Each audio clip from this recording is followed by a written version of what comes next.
Ahora, estas preguntas van más acerca de tu carrera relacionada a escribir la crónica, ¿no? Entonces, leyéndola, me gustó mucho a mí que hablas como que de diferentes escenas de tu proceso en Ecuador, ¿no? Y una de las dudas que a mí me surgen es cómo hiciste para traducir el humor al que estabas acostumbrado, que capaz era más alemán, al humor de acá. ¿Cuáles son esas diferencias que tuviste que adaptar? Bueno, empezamos con el título. El título dice Diario de un Guayrapamushka, ¿no? Entonces, esto lo cuento en el libro. Una vez en una, no fue pelea, pero un conflicto con la dueña de un teatro, la señora me dijo, pero tú no eres más que un Guayrapamushka. Y yo no sabía qué es, pero sentía como algún tipo de insulto. Será. Después averigüé y hay como algunos sentidos. Uno son hijos sin padre, pero en el sentido más grande es alguien traído por el viento. En el fondo es como alguien que no tiene raíz en este país, ¿no?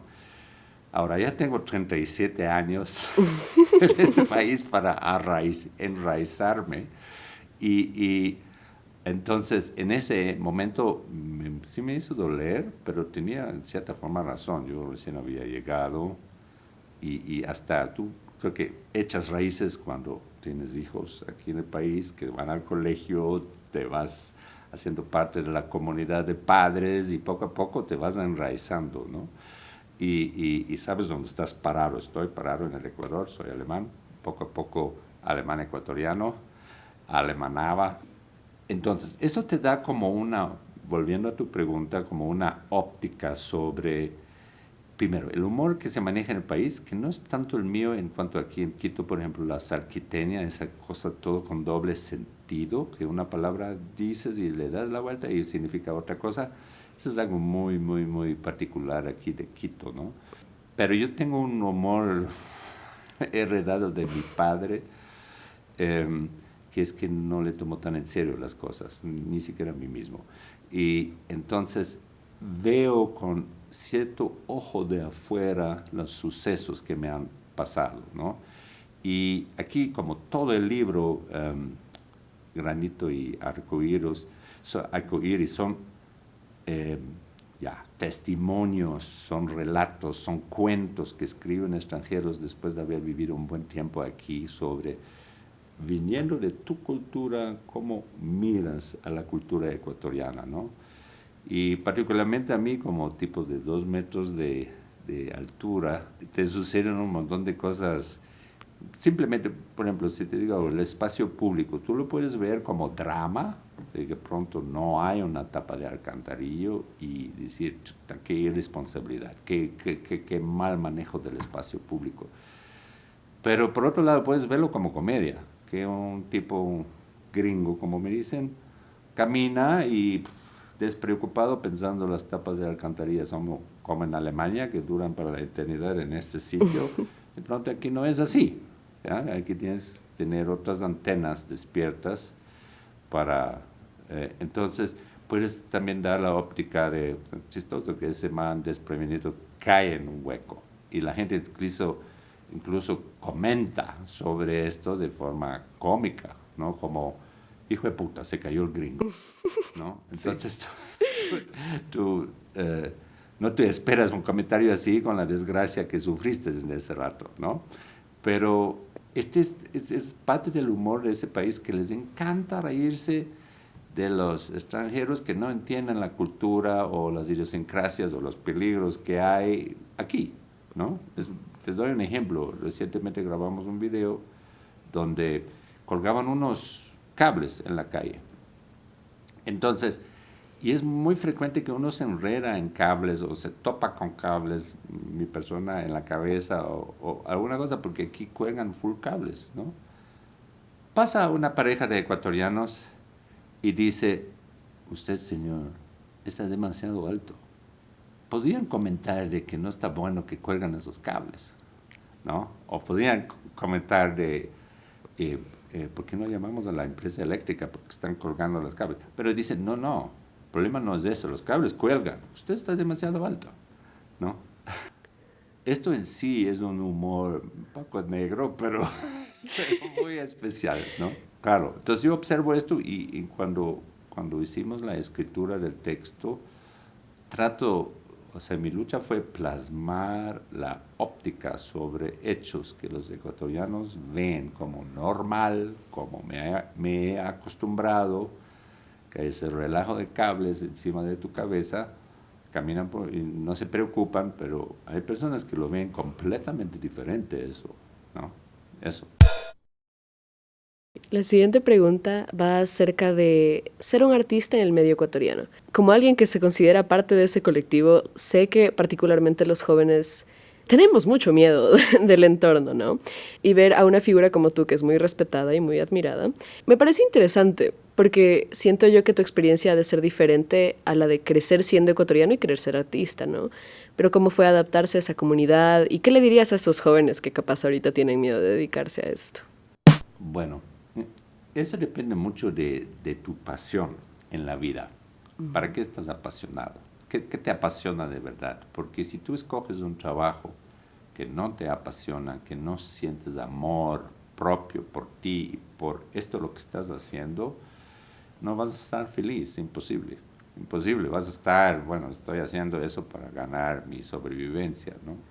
Pero eso nunca fue mi apuesta en la vida, o sea, de verdad no fue. Ni siquiera cuando tenía, la única vez en mi vida, cuando fui director de la Casa Humboldt, tuve un trabajo estable. Y a los 4 años salí corriendo porque quería otra vez el riesgo artístico.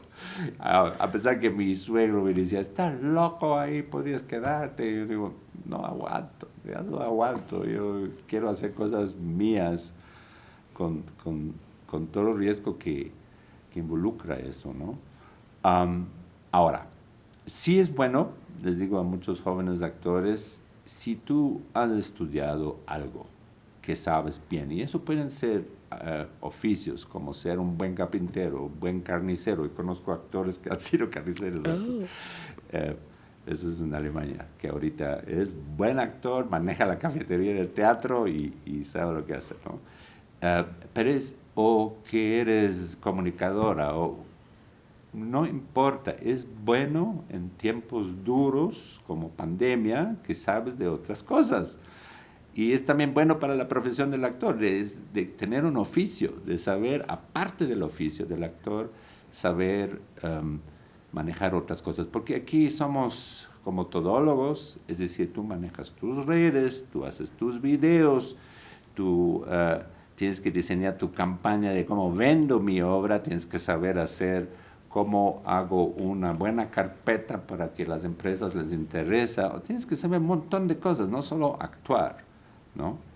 Y, y en ese sentido, si te preparas, prepárate no solo actuando bien o escribiendo bien para teatro, que es también muy, muy duro vivir de esto, sino escribes de pronto también como periodista en periódico. O sea, eso así es, y así ha sido de hace muchos tiempos. Hay sociedades como en Alemania que puedes tener buenos trabajos solo actuando, pero ese es otra cultura, ¿no?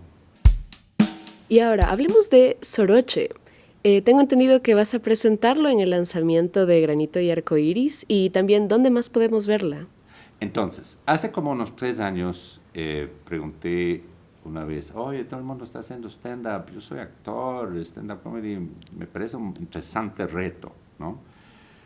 Tenía en esa época como mentores al Pancho Viniachi más que nada, ¿no? Que le pregunté, Pancho y Ave Jaramillo somos amigos y um, le pregunté a veces cómo es esto. Entonces, la primera vez que me presenté fue en 5 minutos en el Beerman, un bar que manejaba el Ave Jaramillo, un open mic, ¿no? Como un micrófono abierto. Y después me alentó, dijo, te salió bien, bueno, sigue escribiendo, sigue haciendo, ¿no?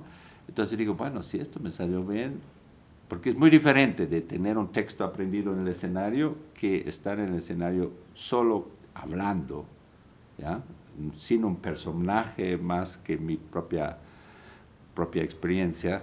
Entonces, después, con también ayuda del Pancho Viñachi y otros colegas que invité, y con algunos fracasos también, en los primeros días presentaciones donde sentí nunca llegué al público, de pronto va mejorando, ¿no? Y eso es una gran alegría. Le das a algo que no sabes, te reta y vas caminando, ¿no? Y poco llegó a una... Yo creo que realmente está ahorita en un punto excelente de calidad y el público sigue invitándome a varios lados, actúo en bares, en restaurantes, teatros también. Entonces, en el lanzamiento, como cuenta parte de la experiencia que plasmo en el libro, vamos a hacer una parte de unos 10, 15 minutos de esta obra, que se llama Soroche, las aventuras de un gringo de 2 metros en el país de los hobbits, ¿no? Y luego, en la Casa Humboldt mismo, ahí mismo donde se va a lanzar el libro, el jueves 9 de junio, que es día mismo, el 10 y el 11, es decir, viernes 10, sábado 11 de junio a las 20 horas, me presento arriba en la sala Goethe, que va a tener un ambiente de café-teatro, ¿no?